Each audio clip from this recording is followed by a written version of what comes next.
ನಮಸ್ತೆ ಎಲ್ರಿಗೂ. ಇವತ್ತು ಕೆಲವೊಂದು ವಿಷಯ ನಿಮ್ಮ ಜೊತೆ ಶೇರ್ ಮಾಡ್ಕೊಳ್ಳುವ ಅಂತ ಅಂದರೆ ನನ್ನ ಮನಸ್ಸಲ್ಲಿ ಬಂದಿರುವಂಥ ಕೆಲವೊಂದು ವಿಷಯ ಇದು. ಅಂದರೆ ಈಗ ಏಜ್ ಆಗ್ತಾ ಆಗ್ತಾ ಒಂದು 60 ಅಂದರೆ 60 ವರ್ಷ ಆಗುವಾಗ ಅಷ್ಟರ ಒಳಗಡೆ ನಾವು ಏನೆಲ್ಲ ಮಾಡ್ಕೊಳ್ಬೋದು ಅಂತೇಳಿ, ಅಂದರೆ ಕೆಲವೊಂದು ವಿಷಯನ ನಾವು ಯಾರ ಹತ್ರ ಏನು ಶೇರ್ ಮಾಡ್ಕೊಳ್ಬೋದು ಅದನ್ನೆಲ್ಲ ನಿಮ್ಮ ಜೊತೆ ಶೇರ್ ಮಾಡ್ಕೊಳ್ಳುವ ಅನ್ನಿಸ್ತು. ಹಾಗೆಯೇ ಇದು ತುಂಬ ಒಂದು ಯೂಸ್ ಆಗುವಂಥದ್ದೇ ವಿಡಿಯೋ ಕೆಲವೊಬ್ಬರಿಗೆ. ಈಗ ಒಂದು ಏಜ್ ಆಗ್ತಾ ಆಗ್ತಾ ಮನಸ್ಸಲ್ಲಿ ಆಗುವಂಥ ಒಂದು ಗೊಂದಲ ಆಗಲಿ ಅಥವಾ ಮನಸ್ಸಿಗೆ ಆಗುವಂಥ ನೋವು, ಇದೆಲ್ಲ ಕೆಲವೊಮ್ಮೆ ಯಾರ ಹತ್ರ ಹೇಳ್ಕೊಳ್ಳೋದು ಬೇಡ ಅಥವಾ ಯಾರ ಹತ್ರ ನಾವು ಹೇಳ್ಕೊಳ್ಬೇಕು ಅನ್ನೋದೊಂದಿರ್ತದೆ. ಅಥವಾ ಮನೆಯಲ್ಲಿ ಮಕ್ಕಳಿರುವಾಗ ಮಗ ಸೊಸೆ ಅಥವಾ ಮಗಳು ಅಳಿಯ ಅಂಥವ್ರ ಮುಂದೆ ಸಹ ಕೆಲವೊಮ್ಮೆ ಕೆಲವೊಂದು ಪರ್ಸ್ನಲ್ ಹೇಳ್ಕೊಳ್ಳಿಕ್ಕೆ ಆಗೋದಿಲ್ಲ ಅಥವಾ ನಮ್ಮ ಖರ್ಚಿಗೆ ಬೇಕಾಗುವ ಹಣ ಕೇಳಲಿಕ್ಕಾಗೋದಿಲ್ಲ.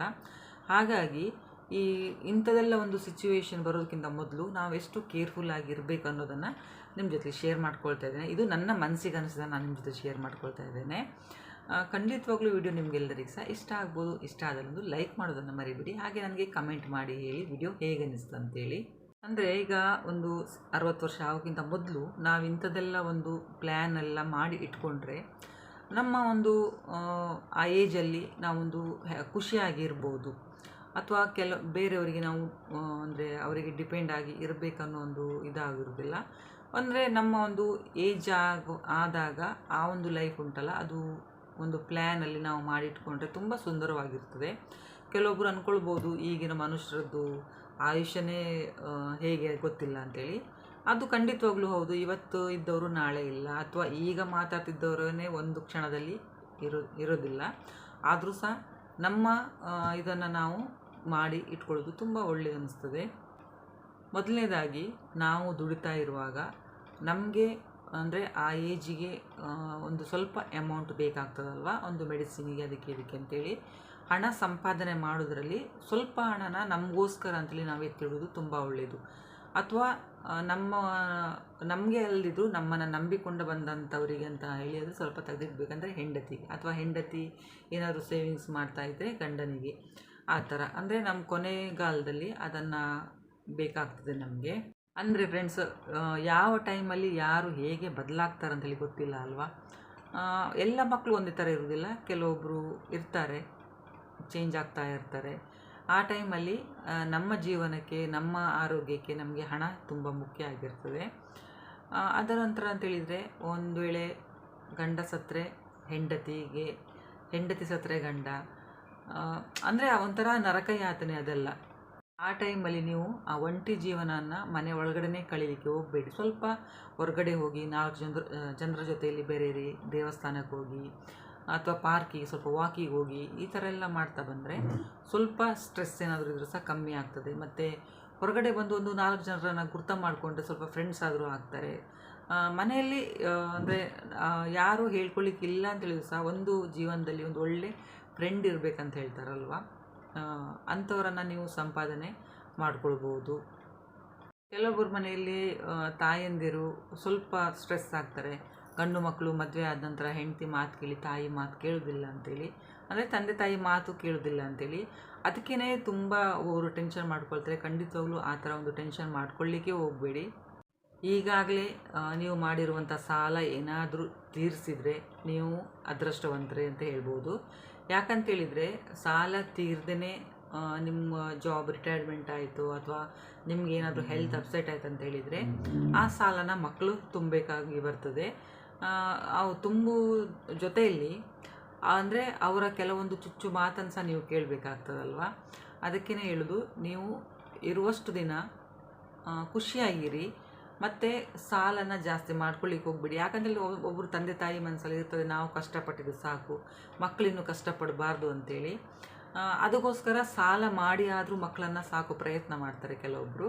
ಖಂಡಿತವಾಗ್ಲೂ ಮಾಡಬೇಡಿ. ಯಾಕಂತೇಳಿದರೆ ಆ ಸಾಲನ ನಿಮಗೆ ತೀರಿಸುವಂಥ ಒಂದು ಯೋಗ್ಯತೆ ಇದ್ದರೆ ಮಾತ್ರ ನೀವು ಸಾಲ ಮಾಡ್ಕೊಳ್ಳಿ. ನೀವು ಸಾಲ ಮಾಡಿ ಮಕ್ಕಳು ಆ ಸಾಲನ ತೀರಿಸುವಂಥ ಪರಿಸ್ಥಿತಿಯನ್ನು ಖಂಡಿತವಾಗ್ಲೂ ನೀವು ತಂದು ಇಟ್ಕೊಳ್ಬೇಡಿ. ಆಮೇಲೆ ಮಕ್ಕಳು ಹೇಳಿದ ಎಲ್ಲ ಮಾತಿಗೂ ನೀವು ತಲೆ ಅಲ್ಲಾಡಿಸ್ಲಿಕ್ಕೆ ಹೋಗಬೇಡಿ. ನೀವು ಈಗ ಮಾಡ್ತೀರ ಮಕ್ಕಳಿಗೆ, ನಾಳೆ ಆ ಮಕ್ಕಳೇ ನಿಮಗೆ ತಿರುಗಿ ಕೆಲವೊಂದು ಕ್ವಶನನ್ನು ಕೇಳ್ಬೋದು. ಅಥವಾ ನೀವು ಅಂದರೆ ಅದೇ ನಮ್ಗೆ ಏಜ್ ಆಗುವಾಗ ನಮಗೇ ಒಂದು ಗೌರವ ಸಿಗದೇ ಇರುವಂಥ ಪರಿಸ್ಥಿತಿ ಸಹ ಬರ್ಬೋದು. ಅಂಥದ್ದೆಲ್ಲ ಪರಿಸ್ಥಿತಿ ಬರ್ದಿದ್ದ ಹಾಗೆ ನಾವು ಸ್ವಲ್ಪ ಕೇರ್ಫುಲ್ಲಾಗಿಯೇ ಇರಬೇಕಾಗ್ತದೆ. ಮತ್ತು ಆಸ್ತಿ ಅಂತಸ್ತು, ನಾನು ಆಗಲೇ ಹೇಳಿದೆ, ಆಸ್ತಿ ಅಂತಸ್ತು ಹೆಚ್ಚು ಇಲ್ಲದೆ ಹೋದರೆ ಗಾದೆನೇ ಉಂಟಲ್ವ, ಆಸೆ ಇದ್ದಷ್ಟೇ ಕಾಲು ಚಾಚಿ ಅಂತೇಳಿ. ಹಾಗೆಯೇ ಇದ್ದದ್ರಲ್ಲೇ ನಾವು ಸಂತೋಷವಾಗಿ ಇರೋ ಹಾಗೆ ಇರಬೇಕು. ಮತ್ತು ಇನ್ನೊಬ್ಬರ ಮುಂದೆ ನಾವು ತಲೆ ತಗ್ಗಿಸುವಂಥ ಒಂದು ಪರಿಸ್ಥಿತಿಯನ್ನು ಬರದೇ ಇರೋ ಹಾಗೆ ನಮ್ಮ ಆತ್ಮಗೌರವ ಜಾಸ್ತಿ ಇಟ್ಕೊಳ್ಳೋ ಹಾಗೆ ನಾವು ಇರಬೇಕು. ಈಗ ಒಂದು 60 ಇಯರ್ ಆಯ್ತು ಅಂತ ಹೇಳುವಾಗ ನಾನು ಹೇಳಿದೆ ಅಲ್ಲ, ಒಂದು ವೇಳೆ ಹೆಂಡತಿ ಮೊದಲೇ ಸತ್ತರೆ ಗಂಡ ಒಬ್ಬರೇ ಆಗ್ತಾರೆ, ಗಂಡ ಸತ್ತರೆ ಹೆಂಡತಿ ಒಬ್ಬರೇ ಆಗ್ತಾರೆ. ಅಥವಾ ನಿಮಗೆ ಗಂಡ ಹೆಂಡತಿ ಇದ್ದು ಸಹ ನಿಮಗೆ ಏಜ್ ಆಗಿದೆ, ಮನೆಯಲ್ಲಿ ಯಾರು ಕೇರ್ ಮಾಡೋದಿಲ್ಲ ಅಂತೇಳಿದರೆ ಸ್ವಲ್ಪ ವಾಕೆಲ್ಲ ಹೀಗೆ ಹೋಗ್ತಿರಲ್ಲ, ಹಾಗೆಯೇ ನೀವು ಸ್ವಲ್ಪ ಧ್ಯಾನ ಮಾಡಿ, ಮತ್ತು ಪುಸ್ತಕನ ಜಾಸ್ತಿ ಓದಿ, ಮತ್ತು ಏನಾದರೂ ನಿಮಗೆ ಬರೆಯುವಂಥ ಹವ್ಯಾಸ ಇದ್ದರೆ ಅದನ್ನು ಬರೆಯೋ ಒಂದು ಇದನ್ನು ಇಟ್ಕೊಳ್ಳಿ. ಹೀಗೆಲ್ಲ ಮಾಡ್ತಾ ಬರೋದ್ರಿಂದ ಮನಸ್ಸಿಗಾಗಿರುವಂಥ ನೋವು ಉಂಟಲ್ಲ, ಸ್ವಲ್ಪ ದೂರ ಆಗ್ತದೆ. ಈ ವೃದ್ಧಾಪ್ಯದಲ್ಲಿ ಇದು ಖುಷಿಯಾಗಿ ಸುಖಕರವಾದಂಥ ಒಂದು ಜೀವನ ಅತಿ ಮುಖ್ಯ ಆಗಿರ್ತದೆ. ಅಂದರೆ ಚಿಕ್ಕ ಚಿಕ್ಕ ಆಸೆಯನ್ನು ಪಡೋದು ಸಾಮಾನ್ಯ. ಅಂಥ ಆಸೆ ಏನಾದರೂ ಉಳಿದಿದ್ದರೆ, ಅಂದರೆ ನಾವು ದುಡಿಯೋ ಟೈಮಲ್ಲಿ ನಮಗೆ ಆ ಆಸೆನ ಪೂರೈಸ್ಕೊಳ್ಳಿಕ್ಕೆ ಆಗೋದೇ ಇಲ್ಲ. ಅಂದರೆ ಮನೆ, ಸಂಸಾರ, ಮಕ್ಕಳು, ಅವ್ರದ್ದು ಎಜುಕೇಷನು ಅದರಲ್ಲೇ ಮುಳುಗಿರ್ತಾರೆ ಕೆಲವೊಬ್ಬರು. ಆಗ ನಿಮ್ಮ ಆಸೆನ ಈಡೇರಿಸ್ಕೊಳ್ಳಿಕ್ಕೆ ಆಗಲಿಲ್ಲ ಅಂತೇಳಿದರೆ, ಈ ವೃದ್ಧಾಪ್ಯ ಜೀವನದಲ್ಲಿ ನೀವು ಆಸೆಗಳನ್ನ ಪೂರೈಸ್ಕೊಳ್ಬೋದು. ಅಥವಾ ಏನಾದರೂ ತಿನ್ನಬೇಕು ಅಥವಾ ಎಲ್ಲಾದರೂ ಹೋಗಬೇಕು ಅಂದ್ಕೊಂಡ್ರೆ ಆರಾಮಾಗಿ ನೀವು ಹೋಗಿ ಬರ್ಬೋದು. ಕೆಲವೊಬ್ಬರಿಗೆ ಜೀವನದಲ್ಲಿ ಒಂದು ಸ್ವಂತ ಮನೆ ಮಾಡ್ಕೊಳ್ಬೇಕಂತೇಳಿ ತುಂಬ ಒಂದು ಆಸೆ ಪಟ್ಟಿರ್ತಾರೆ. ಅದು ಚಿಕ್ಕದಾಗಿರಲಿ ಅಥವಾ ದೊಡ್ಡದಾಗಿರಲಿ, ಒಂದು ಅಂದರೆ ಅಂದ್ಕೊಳ್ತಾ ಇರ್ತಾರಲ್ವ, ನಾವೀಗ ಮನೇಲಿ ನೋಡಿರ್ತೇವೆ, ನಾನು ಸಾಯೋದ್ರೊಳಗಡೆ ಒಂದು ಮನೆ ಮಾಡಬೇಕು, ಒಂದು ಸ್ವಂತ ಮನೆ ಇರಬೇಕಂತೇಳಿ ತುಂಬ ಜನ ಆಸೆ ಪಡ್ತಾರೆ. ಅದು ಚಿಕ್ಕದಿರಲಿ ದೊಡ್ಡದಿರಲಿ, ಒಂದು ಮನೆ ಇದ್ದರೆ ತುಂಬ ಒಳ್ಳೆಯದು. ಆದಷ್ಟು ಸ್ವಂತ ಮನೆ ಮಾಡಿಕೊಳ್ಳುವ ಕಡೆ ಜಾಸ್ತಿ ಗಮನ ಕೊಡಬೇಕಾಗ್ತದೆ. ಆ ಮನೆ ಮಾಡುವಾಗಲೂ ಸಹ ಸ್ವಲ್ಪ ಜಾಗ್ರತೆಯಿಂದನೇ ನೀವು ಮನೆ ಮಾಡ್ಕೊಳ್ಳಿ. ಅಂದರೆ ನಿಮ್ಮ ಹೆಸರಲ್ಲಿ ನೀವು ಇರುವಷ್ಟು ದಿನ ನಿಮ್ಮ ಹೆಸರಲ್ಲೇ ಇರೋ ಹಾಗೆ ನೀವು ಆ ಮನೆಯನ್ನು ಇಟ್ಕೊಳ್ಳೋದು ತುಂಬ ಒಳ್ಳೆಯದು. ಅದ್ರ ಜೊತೆಯಲ್ಲಿ ನೀವು ಫ್ರೀ ಇರುವಾಗ ಪ್ರವಾಸಕ್ಕೆ, ಅಂದರೆ ಎಲ್ಲಾದರೂ ಟೂರ್ ಹೋಗೋದು ತುಂಬ ಒಳ್ಳೆಯದು. ಇದರಿಂದ ಅಂದರೆ ಮನೆ ನೋಡ್ಕೊಳ್ಳಿಕ್ಕೆ ಮಕ್ಕಳೆಲ್ಲ ಹೇಗೂ ಇರ್ತಾರಲ್ವ, ಸ್ವಲ್ಪ ಟೈಮ್ ಮಾಡಿಕೊಂಡು ನೀವು ಸ್ವಲ್ಪ ಪ್ರವಾಸಕ್ಕೆಲ್ಲ ಹೋದರೆ ಹೊಸ ಜಾಗ, ಬದಲಾವಣೆಯಿಂದ ಮಾನಸಿಕವಾಗಿ ನೆಮ್ಮದಿ ಸಿಗ್ತದೆ. ಅಂದರೆ ಒಳ್ಳೊಳ್ಳೆ ಪ್ಲೇಸಿಗೆ ಅಥವಾ ಎಲ್ಲಾದರೂ ಒಂದು ದೇವಸ್ಥಾನ ಆ ಥರ ಎಲ್ಲ ಒಂದು ಹೋಗಬೇಕಾಗ್ತದೆ. ಹಾಗೆಯೇ ಮಲ್ಕೊಳ್ಳುವಾಗ ಯಾವುದೇ ರೀತಿಯ ಒಂದು ಸ್ಟ್ರೆಸ್ ಇರಲಿ, ಏನಾದರೂ ಒಂದು ಆಲೋಚನೆಗಳಿದ್ದರೂ ಸಹ ಅದನ್ನು ಪಕ್ಕಕ್ಕಿಟ್ಟು ಬೇಗನೆ ಮಲ್ಕೊಳ್ಳುವಂಥ ಒಂದು ಅಭ್ಯಾಸ ಇದ್ದರೆ ತುಂಬ ಒಳ್ಳೆಯದು. ಮತ್ತು ವೃದ್ಧಾಪ್ಯದಲ್ಲಿ ಈ ಹಣ ಉಳಿತಾಯ ಮಾಡಲೇಬೇಕಾಗ್ತದೆ. ಎಲ್ಲದಕ್ಕೂ ನಾವು ಮಕ್ಕಳ ಮುಂದೆ ಕೈ ಚಾಚಲಿಕ್ಕೆ ಆಗೋದಿಲ್ಲ ಅಲ್ವಾ. ಅಂದರೆ ಸ್ವಲ್ಪ ಆಸ್ತಿ, ಚಿನ್ನ, ಬೆಳ್ಳಿ, ಆಮೇಲೆ ಸ್ವಲ್ಪ ಹಣ, ಅದೆಲ್ಲ ನಮ್ಮ ಒಂದು ಆಪತ್ಕಾಲದ ಬಂಧು ಅಂತಲೇ ಹೇಳ್ಬೋದು. ಅಂಥದ್ದೆಲ್ಲ ಇದ್ದರೆ ಅದೆಲ್ಲ ಇಟ್ಕೊಂಡಿರೋದು ತುಂಬ ಒಳ್ಳೆಯದು. ಆದಷ್ಟು ಅಂತೇಳಿ ತುಂಬ ಅಲ್ಲ, ಸ್ವಲ್ಪ ಸ್ವಲ್ಪ ನಾವು ಕೂಡಿಟ್ಟದನ್ನು ನಮ್ಮ ಹತ್ರನೇ ನಮ್ಮ ಹೆಸರಲ್ಲಿ ನಾವು ಇಟ್ಕೊಳ್ಳೋದು ತುಂಬ ಒಳ್ಳೆಯದು. ಎಲ್ಲದಕ್ಕೂ ನಾವು ಮಕ್ಕಳ ಮುಂದೆ ಇದು ಬೇಕು ಅದು ಬೇಕು ಅಂತೇಳಿ ಕೇಳಲಿಕ್ಕೆ ಆಗೋದಿಲ್ಲ. ಈಗ ಚಿಕ್ಕ ಮಕ್ಕಳಿರುವಾಗ ನಮ್ಮ ಹತ್ರ ಕೇಳೋದು ಸಹಜ. ಈಗ ನಾವು ನಮ್ಮ ಏಜ್ ಆದಮೇಲೆ ಕೆಲವೊಬ್ಬರು ಮಕ್ಕಳು ಹಾಗಿರುವುದಿಲ್ಲ, ಒಳ್ಳೆಯವರು ಇರ್ತಾರೆ. ಎಲ್ಲರಿಗೂ ಸಹ ನಾನು ಹೇಳ್ತಾ ಇಲ್ಲ, ಈ ಥರ ಸಹ ಈ ಪ್ರಪಂಚದಲ್ಲಿ ಇದೆ ಅಂತ ಹೇಳ್ತೇನೆ ನಾನು. ಮತ್ತು ಈಗ ಏಜ್ ಆಗ್ತಾ ಇರುವಾಗ ನಾವು ತಗೊಳ್ಳುವಂಥ ಆಹಾರದಲ್ಲಿ ಸಹ ಸ್ವಲ್ಪ ಶಿಸ್ತನ್ನು ನಾವು ಕಾಪಾಡ್ಕೊಳ್ಬೇಕಾಗ್ತದೆ. ಈ ಸ್ವೀಟು ಅಥವಾ ಕೊಬ್ಬು ಇರುವಂಥ ಆಹಾರ ಅಥವಾ ಫುಲ್ಲು ಅಂದರೆ ಎಣ್ಣೆಯಲ್ಲಿ ಫ್ರೈ ಮಾಡಿ ಡೀಪ್ ಫ್ರೈ ಮಾಡಿರುವಂತಹ ಫುಡ್ಡು ಅಂಥದ್ದೆಲ್ಲ ಸ್ವಲ್ಪ ನಾವು ಅವಾಯ್ಡ್ ಮಾಡಬೇಕು. ಯಾಕಂತ ಹೇಳಿದರೆ ಕೊಲೆಸ್ಟ್ರಾಲ್ ಜಾಸ್ತಿ ಆದರೆ ಆರೋಗ್ಯದ ಸಮಸ್ಯೆ ಜಾಸ್ತಿ ಆದಾಗೆ. ಯಾಕಂತ ಹೇಳಿದರೆ ವೇಟ್ ಜಾಸ್ತಿ ಆಗ್ತದಲ್ವ. ವೇಟ್ ಜಾಸ್ತಿ ಆದಾಗ ನಮ್ಮ ಹೆಲ್ತ್ ಸಹ ಅಪ್ಸೆಟ್ ಆಗಲಿಕ್ಕೆ ಸ್ಟಾರ್ಟ್ ಆಗ್ತದೆ. ಆದ್ದರಿಂದ ಇಂಥದ್ದೆಲ್ಲ ಫುಡ್ಡಿಂದ ಸ್ವಲ್ಪ ಜಾಗ್ರತೆಯಾಗಿರಿ. ಮತ್ತು ಬೇಗ ಊಟ ಮಾಡಿ, ಬೇಗ ನಿದ್ರೆ ಮಾಡಿ.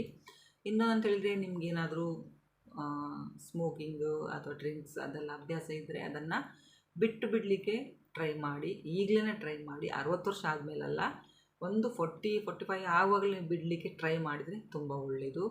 ಈ ಎಲ್ಲ ಕೆಟ್ಟ ಅಭ್ಯಾಸಗಳಿಂದ ದೇಹದಲ್ಲಿ ಅಂದರೆ ನಮ್ಮ ಬಾಡಿಯಲ್ಲಿ ಒಂದು ಇಮ್ಯುನಿಟಿ ಪವರೆಲ್ಲ ಕಮ್ಮಿ ಆಗ್ತದೆ. ಅಂದರೆ ರೋಗ ನಿರೋಧಕ ಶಕ್ತಿ ಎಲ್ಲ ಉಂಟಲ್ಲ, ಅದು ತುಂಬ ಕಮ್ಮಿ ಆಗ್ತದೆ. ಹಾಗಾಗಿ ದಯವಿಟ್ಟು ನಾನು ಹೇಳೋದು, ಇಂಥದ್ದೆಲ್ಲ ಒಂದು ಅಭ್ಯಾಸ ಇದೆ ಬಿಟ್ಟುಬಿಡಿ ಅಂಥೇಳಿ. ಮತ್ತು ಇನ್ನೊಂದು ಅಂತ ಹೇಳಿದರೆ, ಈ ಪ್ರತಿನಿತ್ಯ ಒಂದು 2ರಿಂದ 3 ಲೀಟರ್ ನೀರನ್ನಾದರೂ ಕುಡಿಲೇಬೇಕು.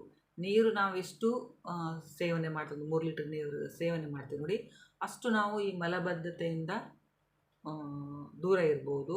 ಮತ್ತು ಮೂತ್ರಕೋಶದಲ್ಲಿ ಅಂದರೆ ಹೇಳಿದ್ರೆ ಕಿಡ್ನಿಯಲ್ಲಿ ಸ್ಟೋನ್ ಆಗೋದು ಸಹ ತಡಿಬೋದು ನೀರು ಕುಡಿತಾ ಇರೋದ್ರಿಂದ. ನಂತರ ಈ ನಿತ್ಯ ಜೀವನದಲ್ಲಿ ಒಂದು ದೇವರ ಪೂಜೆ, ಭಜನೆ, ಪ್ರಾರ್ಥನೆ ಅದನ್ನೆಲ್ಲ ಸ್ವಲ್ಪ ಜಾಸ್ತಿ ಮಾಡ್ಕೊಳ್ಬೇಕಾಗ್ತದೆ. ಅಂದರೆ ಪೀಸ್ ಆಫ್ ಮೈಂಡ್ಗೋಸ್ಕರ. ಅಂದರೆ ಈ ಮನೆಯಲ್ಲಿರುವಂಥ ಜಂಜಾಟ ಅಂತ ಹೇಳಿದರೆ, ನಾವು ದುಡಿಯೋ ಟೈಮಲ್ಲಿ ತುಂಬ ದುಡ್ದಿರ್ತೇವೆ. ಆ ಟೈಮಲ್ಲಿ ನಮಗೆ ಪುರ್ಸೊತ್ತಂದೇ ಇರೋದಿಲ್ಲ ಅಲ್ವಾ. ಮನೇಲಿ ಆಯಿತು, ಮಕ್ಕಳದು ಅದು ಇದು ಅಂತೇಳಿ ಟೆನ್ಷನ್ ಇದ್ದೇ ಇರ್ತದೆ. ಈಗ ಒಂದು 60 ಇಯರ್ಸ್ ಆಗುವಾಗ ಎಲ್ಲ ಒಂದು ಮೈಂಡು ರಿಲೀಫ್ ಆಗಿರ್ತದೆ, ಎಲ್ಲ ಅಂದರೆ ಟೆನ್ಷನ್ ಫ್ರೀ ಆಗಿರ್ತೇವೆ. ಆ ಟೈಮಲ್ಲಿ ಸ್ವಲ್ಪ ದೇವರ ಭಕ್ತಿಯನ್ನು ಜಾಸ್ತಿ ಮಾಡಿದರೆ ತುಂಬ ಒಳ್ಳೆಯದು. ನಿಮಗೆ ಹೇಗೆ ಅನ್ನಿಸ್ತಾ ಉಂಟಂತೇಳಿ ಕಮೆಂಟ್ ಮಾಡಿ ಹೇಳಿ. ಅಂದರೆ ನನ್ನ ಮನಸ್ಸಿಗೆ ಬಂದ ನಾನು ನಿಮ್ಮ ಜೊತೆ ಶೇರ್ ಮಾಡ್ಕೊಳ್ತಾ ಇದ್ದೇನೆ. ಇಂಥದ್ದೆಲ್ಲ ಒಂದು ನಾವು ಜೀವನದಲ್ಲಿ ಅಳವಡಿಸ್ಕೊಂಡ್ರೆ ಮುಂದೆ ಒಂದು ಏಜ್ ಆಗುವಾಗ ನಮ್ಮ ಲೈಫನ್ನು ನಾವೊಂದು ಸೆಟ್ಲ್ ಮಾಡ್ಕೊಳ್ಬೋದೇನೋ ಅನ್ನೋ ಕಾರಣಕ್ಕೆ. ಮತ್ತು ಇದು PF ಹಣ ಮತ್ತು ಪಿಂಚಣಿ ಅಂತ ಹೇಳ್ತಾರಲ್ಲ, ಅದು ಹಣ ಅದೆಲ್ಲ ಬರುವಂಥ ಅದರಿಂದ ಅಂದರೆ ಬಡ್ಡಿ ಏನಾದರೂ ಬರ್ತಾ ಇದ್ದರೆ ಅದನ್ನು ಸಹ ಸೇವ್ ಮಾಡ್ಕೊಳ್ಳಿ. ಅಂದರೆ ಅದು ಬಂತಂತೇಳಿ PF ಇದು ಹಣ ಎಲ್ಲ ಒಂದೇ ಸಲ ತುಂಬ ಅಮೌಂಟ್ ಬರ್ತದೆ. ಆ ಬಂದ ಹಣ ನೀವು ಖರ್ಚು ಮಾಡೋದಕ್ಕಿಂತ ಅದನ್ನು ಒಂದು ಡೆಪಾಸಿಟ್ ಮಾಡಿಟ್ರೆ ಅದರದ ಬಡ್ಡಿಯಲ್ಲಿ ಸಹ ನೀವು ಜೀವನ ಮಾಡ್ಬೋದು. ಅಂದರೆ ಆ ಬಡ್ಡಿಯಿಂದ ಬರುವಂಥ ಹಣ ಉಂಟಲ್ಲ, ಅದು ಸಹ ಎಷ್ಟು ಯೂಸ್ ಆಗ್ತದೆ ನೋಡಿ. ಒಂದು ನಮ್ಮ ಸ್ಪೆಟ್ಸಿಗೆ ಇದಾಯಿತು ಅಂತೇಳಿ ಅಂದ್ಕೊಳ್ಳಿ, ಸ್ಪೆಟ್ಸಿಗೆ ಸಹ ಒಂದು ರಿಪೇರಿಗೆ ಆಗ್ತದೆ, ಅಥವಾ ಹೊಸ ಸ್ಪೆಟ್ಸ್ ತೊಗೊಳ್ಳಿಕ್ಕೆ ಸಹ ಹಣ ಬರ್ತದೆ. ಅಥವಾ ನಮಗೆ ಏಜ್ ಆಗುವಾಗ ಹಲ್ಲು ಹೋಗ್ತದೆ, ಹಲ್ಲು ಕಟ್ಟಿಸ್ಕೊಳ್ಳಿಕ್ಕೆ ಸಹ ಹಣ ಆಗ್ತದೆ.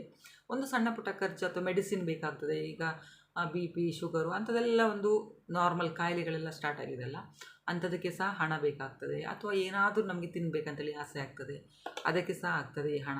ಈ ಥರ ಒಂದು ಹಣನ ಸೇವ್ ಮಾಡ್ತಾ ಅಂದರೆ ಅದರ ಬಡ್ಡಿ ಹಣದಲ್ಲಿ ನಾವು ಈ ಥರ ಒಂದು ಚಿಕ್ಕ ಪುಟ್ಟ ಆಸೆ ನಾವು ಈಡೇರಿಸ್ಕೊಳ್ಬೋದು.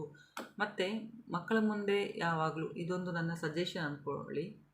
ಅಂದರೆ ಇದನ್ನು ತುಂಬ ಜನ ಫೇಸ್ ಮಾಡ್ತಾ ಇದ್ದಾರೆ, ಫೇಸ್ ಮಾಡಿರ್ಲೂಬೋದು ಅಥವಾ ಮಾಡದೇ ಇದ್ರೂ ಇರ್ಬೋದು. ಅಂದರೆ ಮಕ್ಕಳ ಮುಂದೆ ಯಾವಾಗಲೂ ಸಹ ಆರೋಗ್ಯ ಸರಿ ಇಲ್ಲ, ನನ್ನ ಹೆಲ್ತ್ ಸರಿ ಇಲ್ಲ ಅಂಥೇಳಿ ತುಂಬ ಸಲ ಹೇಳಿದ ತಕ್ಷಣ ಅವರಿಗೆ ಏನೋ ಅದಾಗೆ ಆಗ್ತದೆ, ಯಾವಾಗ ನೋಡಿದರೂ ಈ ಥರ ಹೇಳ್ತಾ ಇರ್ತಾರಲ್ಲ ಅಂಥೇಳಿ. ಹಾಗಾಗಿ ಪದೇ ಪದೇ ಹೇಳಲಿಕ್ಕೆ ಹೋಗಬೇಡಿ.